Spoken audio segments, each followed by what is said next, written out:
never get tired. Through urban fields and suburban life. Turn the crowd up. Rieccoci qui amici di Miss Topolini, questo è il secondo casting dell'8ª edizione 2012. Vi presento l'aspirante Miss numero 15, nome, cognome. Federica Alessio. Federica, allora Federica, io voglio sapere un po' di te, no? Chi sei innanzitutto, quanti anni hai, da dove vieni? Ho 23 anni e abito qua a Trieste. Studi? Lavori? Lavoro, faccio l'impiegata. Sei una brava impiegata? Sì, sicuramente.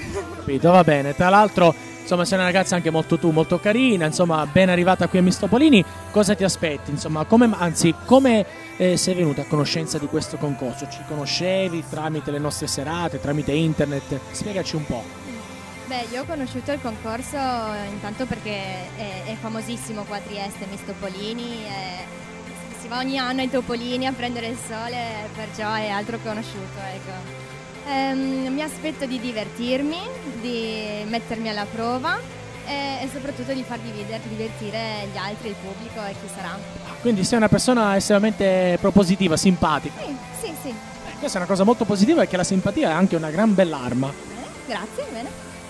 Speriamo sì. Allora, senti, al di là di questo, sogno nel cassetto, ce l'hai un bel sogno nel cassetto? Ma ho appena cominciato a ballare latini e magari sarebbe bello un giorno aprire una scuola di ballo, qualcosa del genere.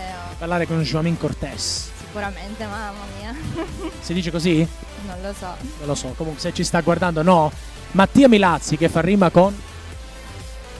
Vabbè, insomma ci fa segno che non è così, che non si chiama così, quindi vabbè, non lo salutiamo. Insomma, il concetto è questo, un grande ballerino. Bene, sì, sicuramente.